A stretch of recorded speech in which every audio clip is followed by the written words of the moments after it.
اٹھو اور ایک آواز لگا دو، جس نے بھی ہمارے نبی کی توہین کی یا وہ نہیں یا ہم نہیں، مگر کوئی نہیں۔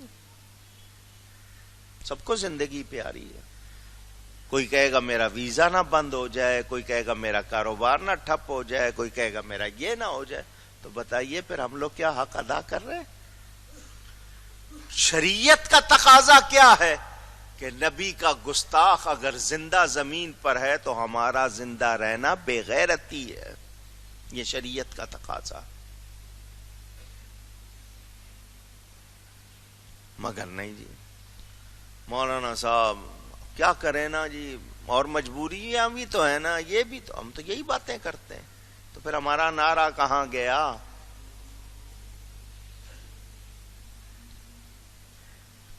آپ کے چار بھی بڑے سرباب، 4-5 ملکوں کے بھی بڑے ہو کر کہہ دیں کھڑے ہو کر کہ سنو روک لو ورنہ پھر ہم نہیں رکیں گے، مگر اتنا کہنے والا اونچی، بس یہی چیز ہے۔ قبر میں جانا ہے،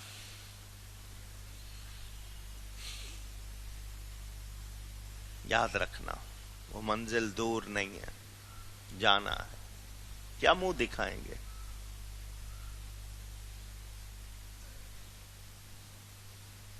خواہشات کے غلام نہ بنو، رب کے بندے بنو، نبی کے غلام بنو۔ اور اس حکومت کو اگر یہاں کوئی نمائندہ ہے تو سن لے، دہشت گردی کو مذہب اور مسلک کے نام سے جوڑنے والوں، پہچانو کہ پاکستان بننے کے مخالف کون تھے۔ وہ کون لوگ تھے جو پاکستان کو پلیدستان کہتے تھے؟ وہ کون لوگ تھے جو تحریک پاکستان کے قائد اعظم کو کافر اعظم کہتے تھے؟ وہ کون لوگ تھے جن کے بیان تاریخ کے صفحات پر ہیں کہ کسی ماں نے ایسا بیٹا نہیں جنا جو پاکستان کی پے بھی بنا سکے؟ وہ کون لوگ تھے جو کہتے تھے ہم پاکستان بنانے کے گناہ میں شریک نہیں ہوئے؟ وہ کون لوگ ہیں جو کہتے ہیں پاکستان فراڈ اعظم ہے جو اسلام کے نام پر کھیلا گیا ہے؟ وہ کون ہے جو آج بھی طرح طرح کی باتیں کرتے ہیں؟ ان کو کیوں نہیں پہچانتے ہو؟ یہ سنی پاکستان بننے سے پہلے بھی، پاکستان بننے کے بعد بھی، اور آج بھی یہ کہتے ہیں کہ پاکستان ہمارا ہے، یہ اولیاء کا فیضان ہے جس کا نام پاکستان ہے۔ علماء اہل سنت تھے جنہوں نے تحریک پاکستان میں حصہ لیا۔ میں ممبر پر یہ بات بتا رہا ہوں آپ کو، تاریخ ہے یہ۔ علماء اہل سنت نے سنی کانفرنس بنارس میں 1946 میں ہوئی تھی، اس میں یہ اعلان کیا تھا کہ اگر محمد علی جناح پاکستان کے مطالبے سے دستبردار ہو گئے، انہوں نے یہ مطالبہ چھوڑ دیا، ہم سنی پاکستان لے کے رہیں گے۔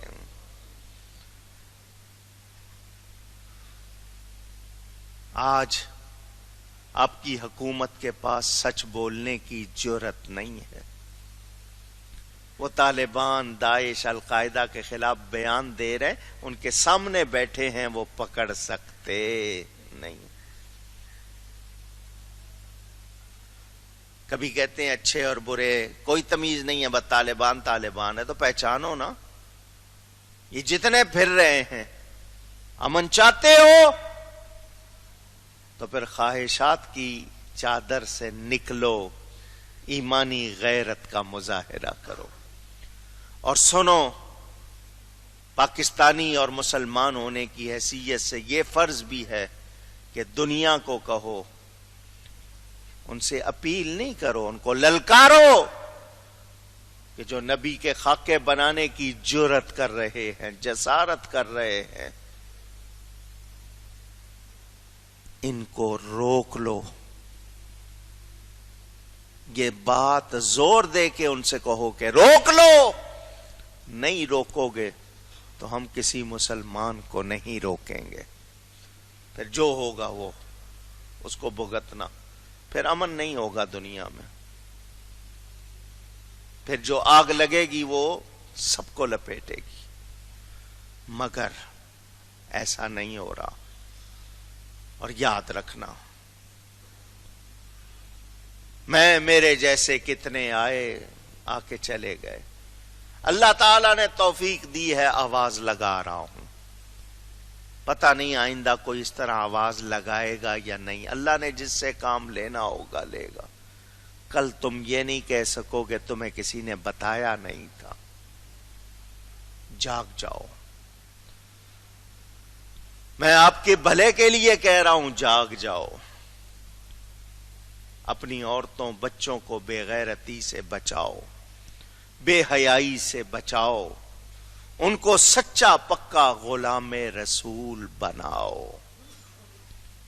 کامیابی چاہتے ہو، ورنہ جو دل چاہے کرو.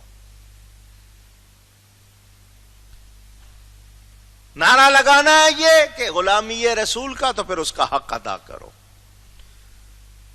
اگر یہ کہتے ہو جو ہو نہ عشق مصطفیٰ تو زندگی فضول ہے، پھر اس کو ثابت کرو. ورنہ پھر یہ نعرہ خالی نعرہ رہ جائے گا. ہمیں اپنے عمل سے ثابت کرنا ہو. کافروں کی خواہشیں یہ تھی کہ ہم جو مرضی کریں، دین ہماری خواہشوں کے مطابق ہو. آج مسلمان کہلانے والے اپنی خواہشات کو شریعت بنانا چاہتے ہیں. ان کے لیے بھی پایا، آپ کے لیے بھی، کہ اس طرح پھر تباہی کے سوا کچھ رہتا نہیں. ہمارے پاس کیا آیا ہے؟ نبی آئے، دین آیا، قرآن آیا، اسلام آیا. حق ہے، اسی میں عزت ہے، اسی میں ہماری بھلائی ہے. دنیا نے تو کسی سے وفا نہیں کی. دنیا تو کسی کے پاس بھی نہیں رہی. اب مٹھی میں ریت بند کر لو، رہتی ہے؟ پوچھ رہا ہوں. جتنا دباتے ہو اتنی تیزی سے نکلتی ہے. یہی حال ہے. ان کے ہو جاؤ تو یہ دنیا تمہارے پیچھے پیچھے ہوگی. کر کے تو دیکھو. جنہوں نے کیا ان کی مثالیں سامنے. کوئی ایسی بات نہیں ہے جو آپ کو میں کہوں کہ نہیں پرانی بات ہو گئی. آپ کے سامنے کی باتیں. نہیں معلوم یہ دور اور کیا رنگ دکھائے گا. مگر پاکستان کے رہنے والوں، لاہور شہر میں جاتے ہو، جہانگیر کا مقبرہ بھی ہے، میرے داتا کا مزار بھی ہے. جہانگیر کہلانے والے اس شخص کے مقبرے پر بڑا قیمتی پتھر لگا ہوا ہے. بڑی عمدہ پچی کاری. اس کی قبر کا جو تعویذ بنا اس پہ کام دیکھیں حیران ہو جائیں گے. کن لوگوں نے یہ کام کیا؟ اس زمانے میں جبکہ مشینیں نہیں تھی، کیسا زبردست کام ہوا. مگر وہاں پر اکا دکا کوئی جاتا ہے، وہ بھی مشکل سے جاتا ہے. میرے داتا کا دربار ہر وقت بھرا رہتا ہے. وہ دنیا کا بادشاہ تھا، آج اس کے پاس کوئی نہیں جاتا. وہ جہانگیر کہلاتا تھا جس نے جہان کو پکڑا ہوا. صبح 8-9 بجے کہیں وہ کھل جائے، 3 بجے بند ہو جاتا ہے. کوئی آئے ٹکٹ لے کے جائے؟ نہیں آئے.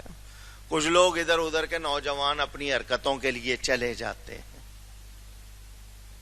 وہ بھی مشکل سے. یا کوئی وزٹر سیاح آ گئے تو گھومنے چلے گئے، عمارت دیکھنے چلے گئے.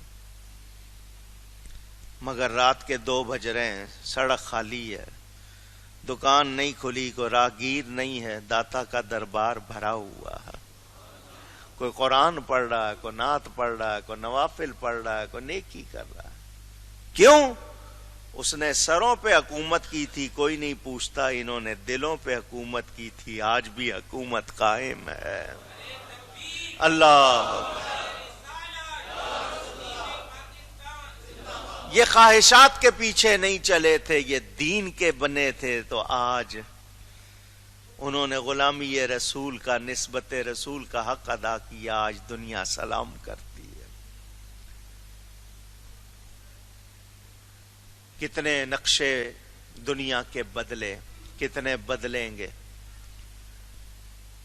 کتنی زمین دنیا کی قبرستان بن جائے گی اور کتنی جگہیں آباد ہو جائیں گی نہیں معلوم، مگر ہم نے دوبارہ دنیا میں نہیں آنا، جہاں ہمیشہ کے لیے جانا وہاں کی سوچیں، اور وہاں کی ایک ہی کامیابی ہے، نبی کے سچے غلام بن جائے، خواہشات کے غلام نہ، دین کے مطابق خواہشات بنائیں، خواہشات کے مطابق دین نہ بنائیں، اور شریعت کو مانو، طبیعت کو نہ مانو۔ یہ پیغام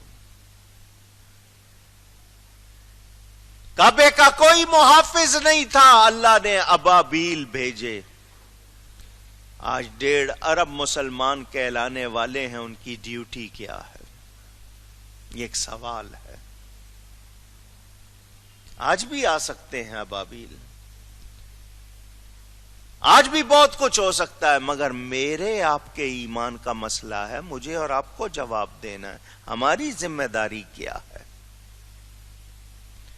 اس کو یاد کریں ابھی سے۔ امیر ہونا خدا سے دور ہونا ہے، جس کے پاس مال آ جاتا ہے اس کو خدا یاد، سب کا ایک جیسا حال نہیں ہے، اور جتنا کم ہوتا ہے زیادہ پڑتا ہے، رب کو یاد کرتا ہے، یہ خدا سے قریب ہوتا ہے۔ میرے نزدیک امیر وہ ہیں جن کا ایمان زندہ ہے، جن کے دل میں ایمان مردہ ہو چکا وہ امیر نہیں۔ بس پہچانو اپنے آپ کو۔ اللہ تعالی ہم سب کو غیرت ایمانی عطا فرمائے۔ گفتگو میں کوئی غلطی ہوئی ہو اللہ کی بارگاہ میں توبہ کرتا ہوں۔